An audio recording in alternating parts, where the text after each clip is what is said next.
The Gnostic Key, Part 2 of 6, The Silent Source. Welcome back. In our last step, we unearthed a forgotten blueprint, a key to the cosmic drama in which we all play a part. You were invited to observe your world as a stage and your life as a role, to create a subtle space between the actor and the self. If you have done this, you may have felt a strange sense of detachment, a quiet questioning. This is the first sign of awakening. The actor is beginning to remember. Today, our journey takes us deeper, much deeper. We will use the Gnostic Key to travel back before the stage was built, before the very first word of the script was ever written. We are going to the beginning that is before the beginning. We are going to contemplate the nature of the director himself. This is Part 2, The Silent Source. The tripartite tractate, our Gnostic map, begins not with creation, but with what existed before it. It speaks of the ultimate origin of all things. It calls this origin the Father. But I need you to immediately discard every image that word brings to your mind.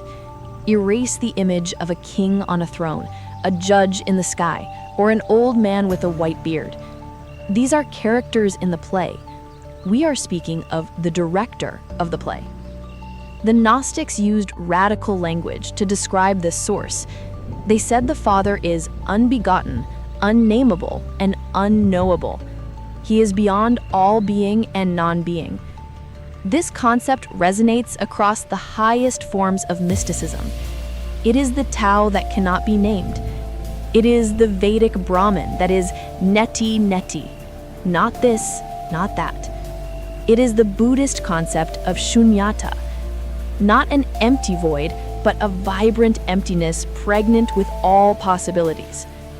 In modern physics, this mirrors the concept of the quantum vacuum, or zero-point field. Not an empty space, but a seething cauldron of potential energy from which all particles and forces emerge. It is, in a sense, a perfect, absolute nothingness, but not the nothingness of a void. It is the nothingness of infinite, pregnant potential.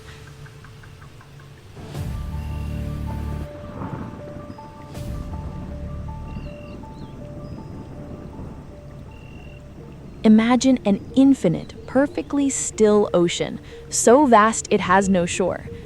It is dark, silent, and utterly featureless. It simply is. It is not yet water, not yet waves, not yet life. It is the pure potential for an ocean. This is the closest we can come to imagining the Father. He is the ultimate silent stillness from which all sound will eventually emerge. The tractate says the Father exists alone, in a state of perfect unity, solitude, and peace. He has no need to create. He lacks nothing. He desires nothing. He is complete. So why did the play ever begin? If the director is perfect in his solitude, why build a stage at all? The text tells us something profound. It says that within this silent, infinite potential, a thought arose. Not a thought about something, but the very capacity for thought itself. The ocean, in its stillness, became aware of its own potential to create a wave. This is the first movement, the first stirring in the silence. The Father, in his infinite self-sufficiency, brought forth an aspect of himself, an emanation. The text calls this emanation the Son, or the Logos.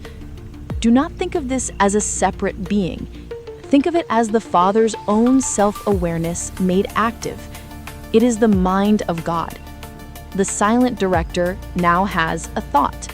The still ocean now has a current. The potential is beginning to move towards actuality. The Logos is the active principle. It is the will, the intention, and the creative power of the silent Father. It is the only one who can, in some way, comprehend the incomprehensible source from which it came.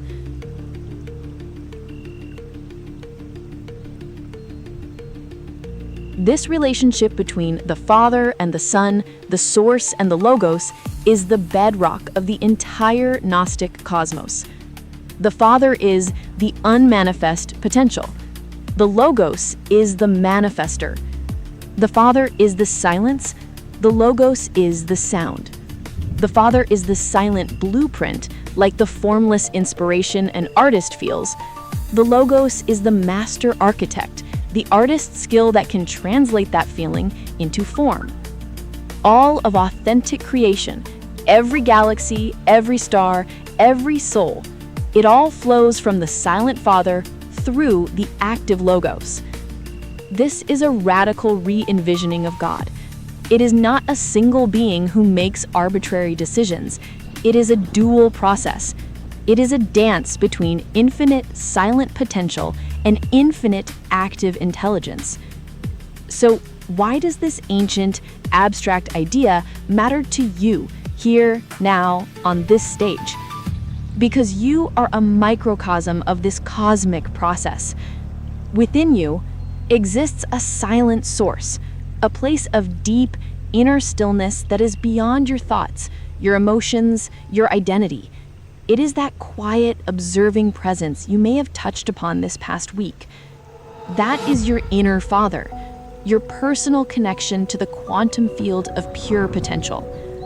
And within you, there is also a Logos, your higher mind, your capacity for awareness, for intention, for creation. It is the part of you that seeks, that questions, that desires to know its own source. The spiritual journey, the path of Gnosis, is the process of aligning your inner Logos with your inner Father. It is to quiet the noisy chatter of the ego, the small actor who thinks he is the star, so you can hear the silent guidance of the director within. This is your task for the coming days, your next step on the path of remembering. Find a moment for silence. In our noisy world, this is a radical act. It doesn't need to be long. 5 minutes is enough. Sit and simply breathe. Your mind will be loud. The actor will scream for your attention, listing all the things you need to do, all the worries you have. Do not fight it. Simply let the thoughts come and go like clouds passing in the sky. Your goal is not to achieve perfect, empty silence. That is an advanced state. Your goal is simply the practice itself, the act of turning your attention away from the noise and towards the silence. Become aware of the sky behind the clouds. Feel the vast, silent, peaceful emptiness in which all your thoughts are happening. That silence, that stillness, that is the source. It is your personal echo of the Father. It is always there, beneath the surface of your mind, waiting. You don't need to understand it. You only need to touch it. For in that silence, you are connecting to the very origin of your own being.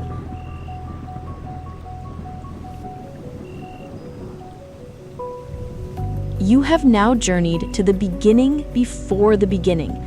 You have stood at the edge of the silent, unknowable source, and you have witnessed the first stirring of consciousness, the birth of the Logos, the mind of God. You now hold the knowledge that this cosmic dance between silence and creation is happening within you at every moment. In our next step, we will see what this divine mind created. We will witness the Logos, the master architect, build the original perfect reality, a world of pure light and sound, a symphony of divine beings, our true, forgotten home. We are going to explore the symphony of light. The blueprint is beginning to unfold.